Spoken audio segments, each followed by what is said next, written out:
اب میں دعوت شکر دیتا ہوں میرے شیخ اور صاحب راغب صاحب تشریف لائیں اور اپنی خیالات کا اظہار کریں.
اللہ ہمارا بیٹھنا سونا سنانا قبول فرمائے.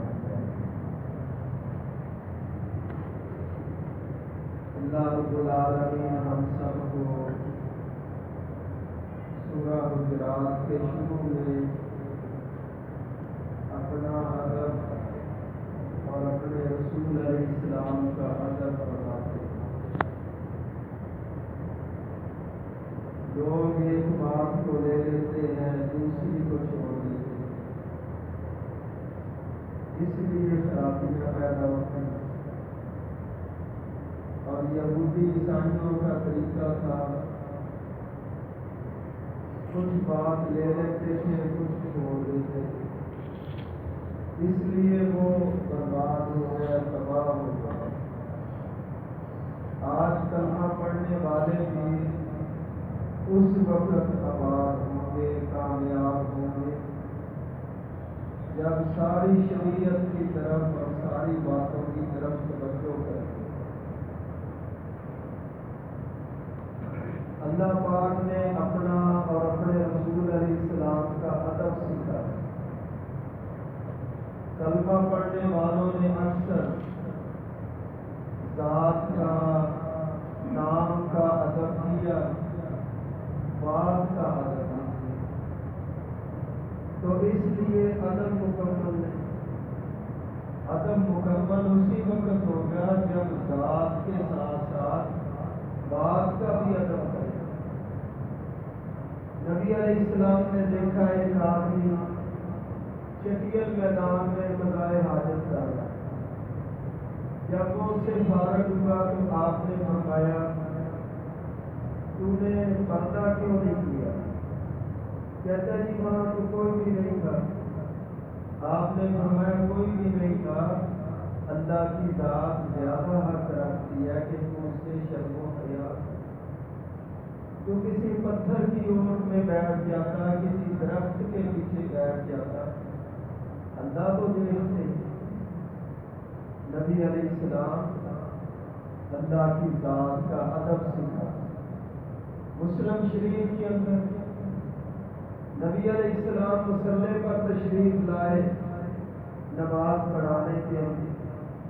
سامنے دیوار پر دیکھا کسی نے تھوکا ہوا. آپ غصے میں آ گئے، آپ کا چہرہ سرخ ہو گیا اور آپ اپنے ہاتھ سے اس تھوک کو کھرچنے لگے اور فرمایا لوگوں بیت اللہ کی طرف جاتے نہ تھوکا. ادب سکھانے.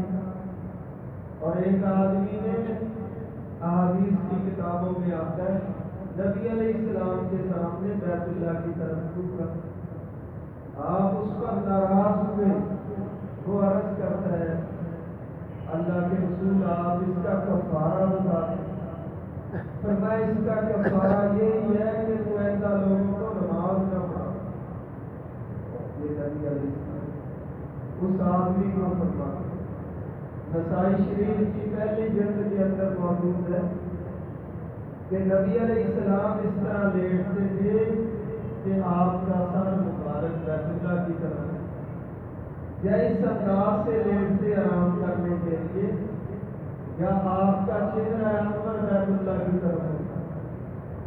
ہم بھی جب لیٹے ہمارا سر بیت اللہ کی طرف ہو، یا اس انداز سے لیٹے ہمارا چہرہ بیت اللہ کی طرف ہو، ایک تو نبی علیہ السلام کی سنت پر عمل ہو جائے گا، دوسرا اللہ کی ذات کا ادب ہو جائے گا۔ تو نبی کریم علیہ السلام نے اللہ کی ذات کا بھی ادب کیا اور سکھایا، بات کا بھی ادب کیا۔ دیکھو جب مکہ چھوڑ کر مدینہ طیبہ آئے تو وہاں کے لوگ مسجد اقصی کی طرف منہ کر کے نماز پڑھتے۔ آپ کی چاہت تھی کہ اللہ میرا قبلہ بیت اللہ ہو، تو ہمیشہ آسمان کی طرف دیکھتے رہتے تھے۔ نبی علیہ السلام ظہر کی عصر کی نماز پڑھا رہے تھے، نماز کی حالت میں قرآن نازل ہوا، وَحَيْثُ خَرَجْتَ فَوَلِّ وَجْهَكَ شَطْرَ الْمَسْجِدِ الْحَرَامِ۔ آپ اپنا چہرہ بیت اللہ کی طرف کر لیں۔ دیکھو باپ کا ادب کیا، ذات کا بھی ادب اور باپ کا بھی ادب۔ نماز بھی اللہ کی تھی، نماز پڑھنے کے بعد اگلی نماز کو بیت اللہ کی طرف چہرہ کر لیں۔ نبی علیہ السلام نماز کی عادت میں بیت اللہ کی طرف چہرہ کر لیں، اور صحابہ کرام بھی اسی طرح پیچھے تربیت یافتہ، انہوں نے کہا جب نبی علیہ السلام نے چہرہ ادھر کر لیا، انہوں نے بھی پیچھے بیت اللہ کی طرف چہرے کر دیا۔ بھائیو یہ ہے کیا ایھا الذین آمنوا لا تقدموا بین یدی اللہ ورسولہ واتقوا اللہ۔ اللہ سے آگے نہ بڑھو، اس کے رسول علیہ السلام سے آگے نہ بڑھو۔ کوئی ریس نہیں لگی ہوئی کہ اللہ کے آگے اپنی سواری نہ لے کر جاؤ، نبی علیہ السلام سے آگے نہ لے کر جاؤ۔ مطلب یہی ہے جو کچھ اللہ اس کے رسول علیہ السلام نے فرما دیا بس اسی پر پکے ہو۔ نبی کریم صلی اللہ علیہ وسلم اپنی زندگی میں ایک حج کیا، 4 یا 5 عمرے کیے، ایک حج کیا۔ جب گھر سے نکلے تو حج مفرد، جس کو حج افراد بھی کہتے ہیں، حج مفرد کی نیت کی احرام والا۔ آپ راستے میں صحابہ کو بتلاتے ہیں یہ جبرائیل علیہ السلام آئے ہیں، مجھے اللہ کا حکم سنا رہے ہیں کہ آپ حج قران کی نیت کریں۔ یہ دوسری قسم کا حج ہے کہ وہاں پہلے صرف حج کی نیت کی ہوئی تھی، حج قران، اب ساتھ ساتھ عمرے کی نیت بھی کر لی۔ نبی علیہ السلام نے ساتھ عمرے کی نیت کر لی، حج مفرد حج افراد پہلے، پھر حج قران کی نیت کر لی۔ جب بیت اللہ میں گئے عمرہ کیا، عمرہ کرنے کے بعد فرمایا یہ جبرائیل علیہ السلام آئے ہیں، مجھے اللہ کا حکم سناتے ہیں کہ اللہ کے رسول علیہ السلام آپ حج تمتع کریں۔ اب عمرہ کر لیا، احرام چھوڑ دیں، اس کے بعد حج کا احرام کریں۔ ہمارے رسول پاک نے تو نہیں فرمایا اللہ پہلے یہ حکم تھا پھر یہ حکم ہے پھر یہ حکم۔ نبی علیہ السلام نے ساری کائنات کا سردار جس کو بنایا، ہماری تو کوئی حیثیت ہی نہیں۔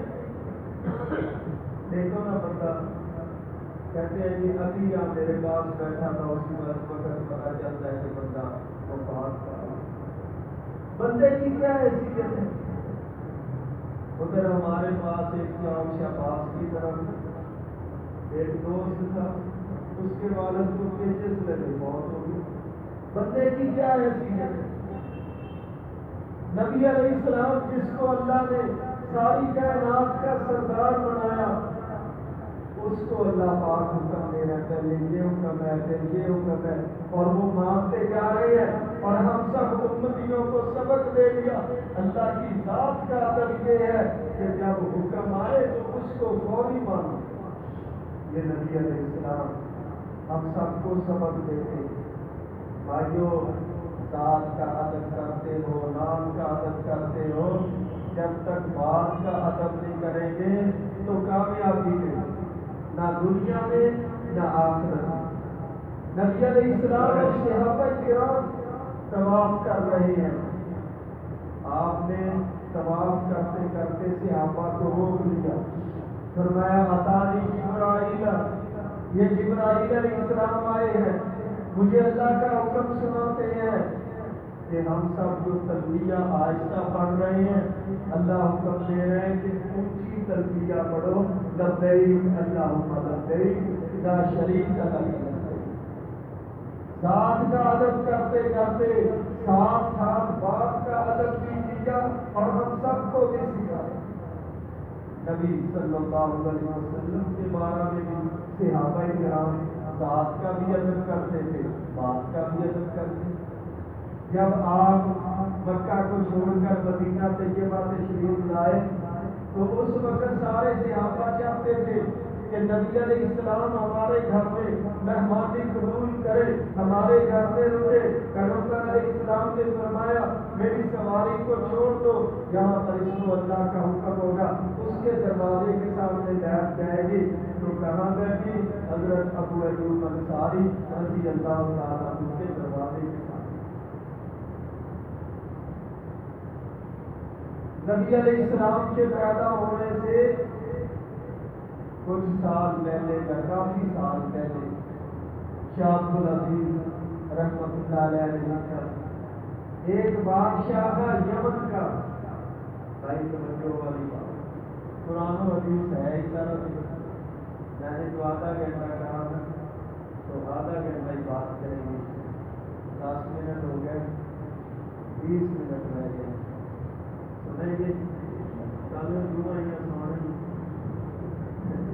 چھوٹے بھائی اپنے طور پر سستی کا زمانہ ہے، ہم سب کو یہ ہمارا بیٹھنا ذریعہ نجات بنا۔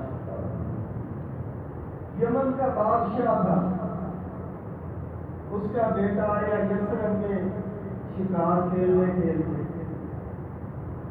مدینہ کا ایک نام یثرب بھی ہے، اللہ نے سورہ احزاب میں بیان کیا۔ تو یثرب میں آیا تو قتل ہو گیا، کسی نے مار دیا۔ اب وہ طبہ جو یمن کا بادشاہ تھا اس نے اپنی فوج تیار کی، لوگوں کو تیار کیا کہ اپنے بیٹے کا بدلہ لینے کے لیے چلے گئے۔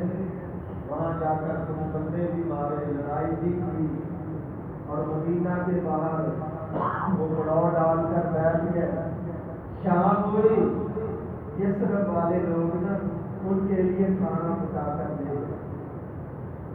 وہ کہتا ہے تم کیسے لوگ، میں تمہارے ساتھ لڑنے آیا ہوں، تمہارے بندے بھی مار دیے اور تم میرے لیے کھانا، میرے لوگوں کے لیے کھانا لے کر آئے۔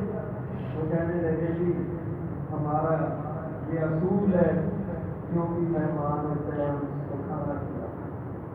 اس نے اپنے یہودی علماء کو بلایا، کہنے لگا اس یثرب بات کے بارے میں مجھے بتلاؤ، پہلی کتابوں میں یہ کیسی زمین ہے، کیسے لوگ ہیں؟ یہودی عیسائی علماء نے تورات انجیل کھول کر بتلایا، کہا یہ یثرب وہ بستی ہے کہ مکہ میں پیدا ہوگا آخری پیغمبر محمد صلی اللہ علیہ وسلم، اور یثرب میں ہجرت کر کے آئے گا، تو یہ اس لیے اتنے اچھے لوگ ہیں، مہمان نواز لوگ ہیں، یہ پیغمبر علیہ السلام کی مہمانی کرے۔ اس نے لڑائی ختم کر، اس نے لوگوں کو بلایا، کہا ایک یہاں شاندار مکان تیار کرو۔ اس وقت جو حیثیت ڈبل سٹوری مکان اس نے تیار کروایا اور کہا یہ چابی کچھ لوگوں کو وہاں کسی بندے کو حوالہ کرے، کہا یہ چابی لے لو، یہ خط لے لو، جب وہ محمد صلی اللہ علیہ وسلم آئے تو یہ چابی، یہ مکان اس کا ہے، یہ خط ہے میرا، اس کے لیے سلام ہے۔ تو جب وہ چابی چلتی چلتی حضرت ابو ایوب انصاری تک پہنچی، یہ ان کی نسل ہے، جب ان کے گھر کے سامنے اونٹنی بیٹھی، آپ نے فرمایا خطبہ کا خط لے کر آؤ، چابیاں لے کر آؤ۔ تو کیا نبی علیہ السلام کو علم غیب تھا؟ ان ہوا الا وحی یوحی۔ نبی علیہ السلام اس وقت تک بولتے نہیں، قرآن کہتا ہے جب تک آسمانوں سے وحی نازل نہ ہو۔ اس واقعہ کو یہاں پر روک کر میں آپ کو وحی کی ایک بات بتلا دوں۔ بدر کے میدان میں 70 سردار کافروں کے پکڑے گئے، مسجد نبوی کے ستونوں کے ساتھ باندھے، اور آپ نے فرمایا اپنے گھر سے پیسے منگواؤ، فدیہ دے کر چھوٹ جاؤ۔ کسی نے پیسے منگوا لیے، کسی کے پاس پیسے تھے وہ فدیہ دے کر چھوٹ گئے، اور کچھ ایسے تھے جن کے پاس پیسے نہیں تھے لیکن وہ پڑھے لکھے لوگ تھے، ایسی پروفیسر، دوسرے لفظوں میں جس طرح مکی صاحب کہا کرتے ہیں، وہ بڑے پروفیسر تھے، دنیاوی علوم ان کو آتے تھے۔ آپ نے فرمایا تمہارا فدیہ یہی ہوگا، میرے صحابہ کو دنیاوی علوم کی تعلیم دو۔ حضرت زید بن ثابت کہتے ہیں 15 دن کے اندر ہم سارے علوم سیکھ گئے۔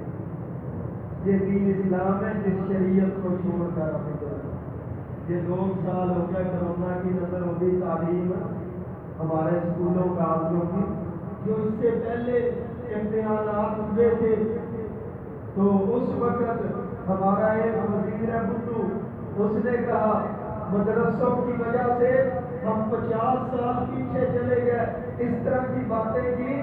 اسی وقت اس کو پتہ ہی نہیں ہمارے ملک میں اللہ نے کیسے کیسے لوگ پیدا کیے ہیں۔ یہ جنوبی پنجاب کا اس وقت جو نتیجہ نکلا تھا سکولوں کالجوں کا، اول پوزیشن جن بچوں نے لی تھی وہ مدرسے کے یا تو حفاظ تھے یا مدرسے سے پڑھے ہوئے احادیث کی کتابیں۔ سکولوں کالجوں میں جو بچے پڑھتے ہیں وہ بھی ہمارے بچے ہیں، لیکن میں یہ بتلانا چاہتا ہوں کہ شریعت کی برکت اللہ نے کتنی رکھی۔ اول پوزیشنیں لینے والے وہ مدرسوں کے پڑھنے والے طلباء تھے، تو مدرسے بنانے سے، مسجدیں بنانے سے اللہ کی رحمتیں نازل ہوتی ہیں۔ لوگ غلط راستوں سے ہٹ کر دین کے راستوں پر چلتے ہیں، شریعت کے راستوں پر چلتے ہیں۔ سکھر کے علاقے میں سندھ میں پروگرامات تھے جو بہت پہلے تقریباً 20 سال تو ہو گئے مجھے پورے ملک میں چلتے تھے۔ شروع میں وہاں ہمارا ایک جو ساتھی کا ذمہ دار وہ عبدالغفار تھا، اس کا نام ڈاکٹر عبدالغفار، وہ ذمہ دار تھا، ٹھیک ہے۔ تو وہ اتنا اللہ کا بندہ تھا، اس نے شریعت کی باتیں پہنچائی۔ جو سب سے بڑا ڈاکٹر تھا اندرون سندھ کا، اللہ نے اس کو کتابوں سے سمجھ۔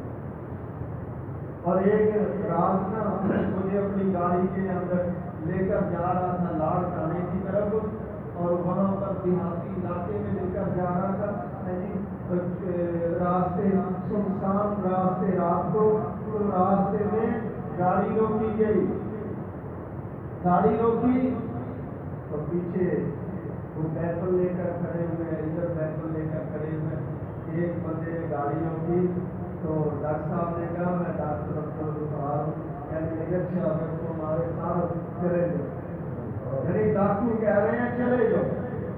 ان کو پتا تھا کہ ہمارا بڑا ان کا ساتھی بن چکا ہے۔ محترم عزیز بھائیو، یہ قرآن ایسی چیز ہے، نبی علیہ السلام کے فرامین ایسی چیز ہے، جو اس کو پڑھتا ہے سنتا ہے وہ غلط راستے چھوڑ کر جنت والے راستے پر چل پڑتا ہے۔ تو میں بات کہہ رہا تھا، صحابی کہتے ہیں ہم 15 دن کے اندر دنیاوی علوم سارے سیکھ گئے۔ نبی علیہ السلام نے ان کو چھوڑ دیا۔ ان قیدیوں میں چچا عباس کی رضی اللہ عنہ، آپ نے فرمایا چچا عباس تو بھی گھر سے پیسے منگوا، فدیہ دے اور چھوٹ جائے۔ چچا عباس کہنے لگے بھتیجے محمد صلی اللہ علیہ وسلم ہمارے پاس تو پیسے ہی نہیں ہے، تفسیر ابن کثیر پڑھ کر دیکھو، ہمارے پاس تو پیسے ہی نہیں۔ نبی علیہ السلام نے فرمایا تم نے میں اور میری چچی نے مل کر وہ چولہا روٹیاں پکانے والا اس کے نیچے دفن کیے ہوئے ہیں، وہ کیسے نکلوا کے یہاں پر ہوگا؟ حضرت عباس کہنے لگے اب میں وحی کی بات کرنے لگا ہوں۔ حضرت عباس کہنے لگے، کہتے ہیں پہلے تو تھوڑا بہت شک تھا کہ تو نبی صلی اللہ علیہ وسلم ہے یا نہیں، اب تو پکی بات ہے، یہ بات تو وحی کے بغیر کوئی بتلا ہی نہیں سکتا۔ وہی بات نبی علیہ السلام نے حضرت ابو ایوب انصاری کو فرمائی، بھئی اس بادشاہ کا خط لے آؤ، چابیاں لے آؤ، کیوں فرمایا انہ الا وحی یوحی۔ نبی علیہ السلام وحی کے ساتھ بولتے ہیں، اللہ پاک ان کو اطلاع کرتا ہے۔ بھائیو دوستو، نبی علیہ السلام کا ادب، ذات کا بھی ادب صحابہ نے کیا، بات کا بھی ادب، اللہ کی ذات کا بھی ادب اور بات کا بھی ادب۔ وہ ڈبل سٹوری یعنی مکان تھا حضرت ابو ایوب انصاری کو آپ نے فرمایا میں نیچے والی منزل میں ٹھہرتا ہوں، صحابہ کے آنے میں ملنے میں آسانی ہوگی۔ آپ نیچے والی منزل میں بیٹھ کے حضرت ابو ایوب انصاری کو فرمایا تم اور تیری بیوی بچے اوپر چلے جائیں، جب دوسرا بھیجوں گا صحابی کے اللہ کے رسول علیہ السلام آپ اوپر والی منزل میں چلے جائیں۔ آپ نے فرمایا کیا ہوگا؟ کہنے لگے جب سے کل ہم اوپر گئے ہیں تو ہم اوپر جاتے ہی دیوار کے ساتھ چپک کر میں اور میرے بچے بیٹھے رہے، ہم چھت پر بھی گئے کہ نیچے ہمارے رسول علیہ السلام ذات کا ادب سے ہم نبی علیہ السلام نے آگے سے یہ نہیں فرمایا چھت پر چلے جاتے، آپ نے فرمایا ٹھیک ہے میں اوپر والی منزل میں چلا جاتا ہوں۔ آپ صلی اللہ علیہ وسلم اوپر والی منزل میں چلے۔ صحابہ کرام نے نبی علیہ السلام کی ذات کا بھی ادب کیا، بات کا بھی ادب کیا، پھر ادب مکمل کیا۔ صحابی کہتے ہیں پیغمبر علیہ السلام نے نماز پڑھائی اور مسجد نبوی کے دروازے کے پاس چلے گئے، ہم سب کو فرمایا لوگوں یہ دروازہ مردوں کے لیے ہے، یہاں سے مرد آئیں، یہاں سے مرد جائیں، اور یہ دروازہ دوسرا یہ خواتین کے لیے ہے، ادھر سے خواتین آیا کرے، خواتین واپس جایا کرے۔ صحابی کہتے ہیں عبداللہ بن عمر رضی اللہ تعالیٰ، عبداللہ بن عباس رضی اللہ تعالیٰ کہتے ہیں جب سے آپ نے فرما دیا کہ یہ دروازہ خواتین کے لیے ہے، کہتے ہیں اس دن سے ہم نے اس دروازے کی طرف جانا تو دور کی بات ہے کبھی دیکھا بھی نہیں۔ اتنی بات مانتے تھے، آپ سنتے رہتے ہیں کہ آپ نے فرمایا بیٹھ جاؤ، صحابی اتر دروازے میں بیٹھ گیا، آپ کی نظر پڑی، فرمایا عبداللہ تجھے تو بیٹھنے کے لیے بھی کہا تھا، کہتے ہیں اللہ کے رسول علیہ السلام ہم تو یہ دیکھتے ہیں کہ آپ نے فرما دیا ہم اس پر عمل کریں۔ بھائیو جو شریعت کو مانتا ہے اسی کی آنکھوں میں شرم و حیا ہوتی ہے۔ آج کلمہ پڑھنے والے کسی کی بچی کو بچی نہیں سمجھتے، پڑوسیوں کی بچیوں کو بچیاں نہیں سمجھتے، عزیزوں کی بچیوں کو بچیاں نہیں سمجھتے، کلمہ پڑھنے والوں کی بچیوں کو بچیاں نہیں سمجھتے۔ دیکھو نبی علیہ السلام نے حضرت عدی کی ہمشیرہ کے سر کے اوپر چادر رکھی اور فرمایا صحابہ کو اس کو لے لو اس کے بھائی کے پاس، ابھی اس نے کلمہ نہیں پڑھا۔ جب لے کر گئے وہاں پہنچے ابھی دور تھا، حضرت علی بھاگ کر آئے، کہتے بہن محمد صلی اللہ علیہ وسلم کے ساتھیوں نے تیرے ساتھ کوئی حرکت تو نہیں کی؟ آگے سے عدی کی ہمشیرہ کہتی ہے عدی تو میرا ماں جایا بھائی ہے، لیکن جو شرم و حیا اور غیرت میں نے محمد صلی اللہ علیہ وسلم کے ساتھیوں کی آنکھوں میں دیکھی ہے وہ آج تک تیری آنکھوں میں نہیں دیکھی۔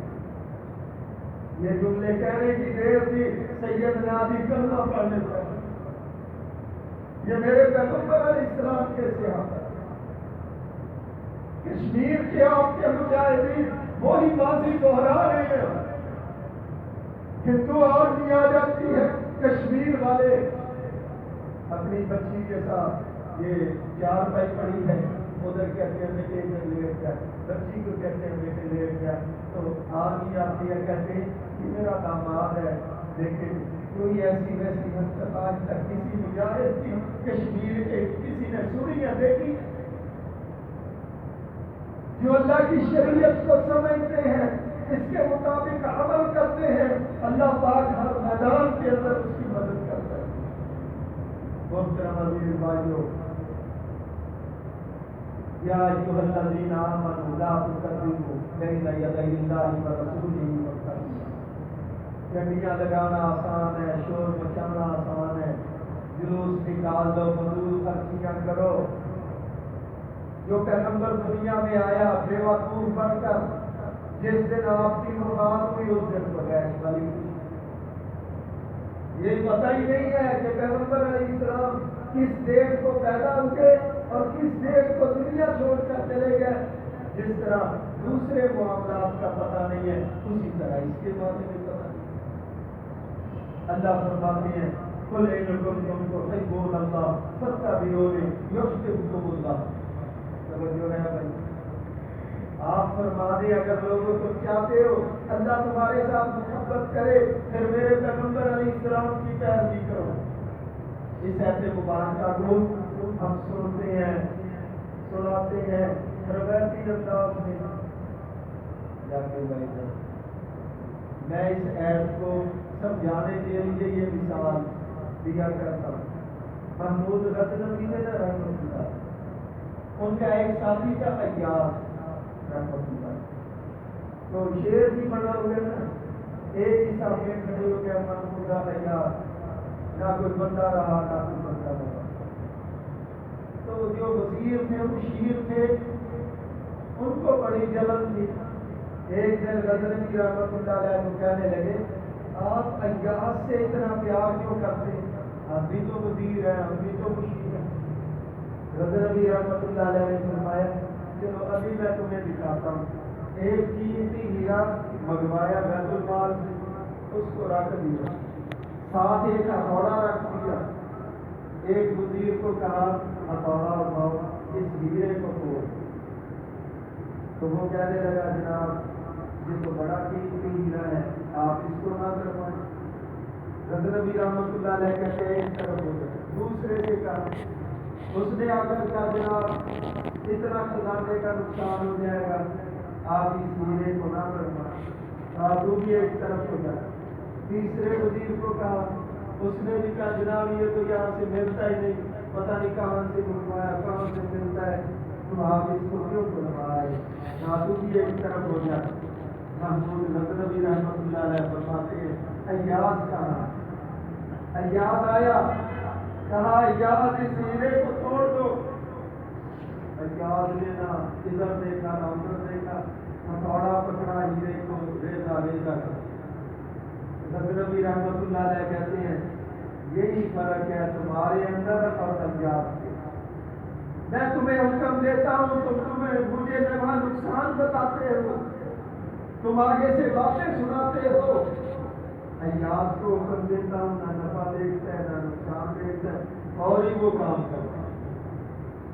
بھائیو بندہ بندے کی بات مانے، بندہ کتنا خوش ہے جب اللہ کی بات مان کر نبی علیہ السلام کی پیروی کریں گے، نہ نفع دیکھیں گے نہ نقصان دیکھیں گے، بتلاؤ اللہ کتنا خوش ہو۔ اور یہ ہو ہی نہیں سکتا کہ نبی علیہ السلام کا حکم مانے اور ہمارا نقصان ہو۔ مومن تو کامیاب ہی کامیاب ہے، دیکھو نہ نقصان ہو۔ اور میں کثرت سے انا للہ و انا الیہ راجعون۔ اماں ام سلمہ کہتی ہے ابو سلمہ میرا شوہر دنیا سے چلا گیا، نبی علیہ السلام تشریف لائے اور میں ام سلمہ تو کثرت سے انا للہ پڑھ، ایک اور بھی دعا بتائی اور میں اللہ تجھے نعم البدل اچھا دے گا۔ اماں ام سلمہ کہتی ہیں میں پڑھتی تھی، میرے دل میں خیال آتا تھا ابو سلمہ سے اچھا شوہر کیسے ملے گا؟ پھر میرا ایمان مجھے کہتا تھا کہ نبی علیہ السلام نے فرمایا یہ ہوگا۔ کہتی ہے میں کثرت سے پڑھتی رہی۔ ایک دن رسول اللہ صلی اللہ علیہ وسلم کا خود نکاح کا پیغام آ گیا، کہا ابو سلمہ اور کہا نبی علیہ السلام۔ بھائیو پیغمبر علیہ السلام کی بات مان کر نفی یا ایھا الذین آمنوا لا تقدموا بین یدی اللہ ورسولہ واتقوا اللہ، ایمان والو اللہ سے آگے نہ بڑھو، اس کے رسول علیہ السلام سے آگے نہ بڑھو۔ آخری بات کہتا ہوں، حضرت ابوبکر رضی اللہ تعالیٰ، پیغمبر علیہ السلام کی وفات ہو گئی ہے، حضرت عمر بھی کہہ رہے ہیں، صحابہ کہہ رہے ہیں لشکر اسامہ کو واپس بلا لو، حالات صحیح نہیں، قبیلوں کے قبیلے مرتد ہو رہے ہیں۔ حضرت ابوبکر کہتے ہیں رضی اللہ تعالیٰ، عمر جاہلیت میں تو بڑا بہادر تھا، یہ الفاظ موجود ہیں بخاری شریف میں، جاہلیت میں تو بڑا بہادر تھا، اسلام قبول کر کے تو مستل ہو گیا۔ اور فرمایا، کہنے لگے جس لشکر کو میرے رسول علیہ السلام نے روانہ کیا ہے میرے اندر طاقت نہیں اس کو روک لوں، واپس بلا لوں، تو میرا ساتھ دو نہ دو، میری بوٹیاں پرندے نوچ کر لے جائیں، پرندے میری بوٹیاں کھا جائیں۔ جس جہاد والے لشکر کو پیغمبر علیہ السلام نے روانہ کر دیا ہے اس کو نہیں روک سکتا۔ آج اللہ کے بندوں کی طرف سے اللہ کے بندوں نے یہی عہد کیا ہوا ہے کہ کتاب و سنت کی تعلیم آگے پہنچاؤ، دین اسلام کی تعلیم آگے پہنچاؤ، اس کو اونچا کرنے کے لیے ہر میدان میں کافروں کے مقابلے میں کھڑے ہو۔ یہ تھوڑی بہت حکومتیں وغیرہ آ جاتی ہیں اور آپ دیکھ لیں افغانستان کی کامیابی، کافر کہہ رہے ہیں ہمیں افغانیوں نے نہیں مارا، ہمیں پاکستان نے مارا۔ یہ ہر طرح سے اللہ کے فضل و کرم سے ان کا ساتھ دینے والے کون ہیں؟ آپ کی پاک فوج ہے، کون ہے؟ آپ کے مجاہدین ہیں، نوجوان ہیں۔ اللہ کے فضل و کرم سے جہاد جاری ہے، جاری رہے گا۔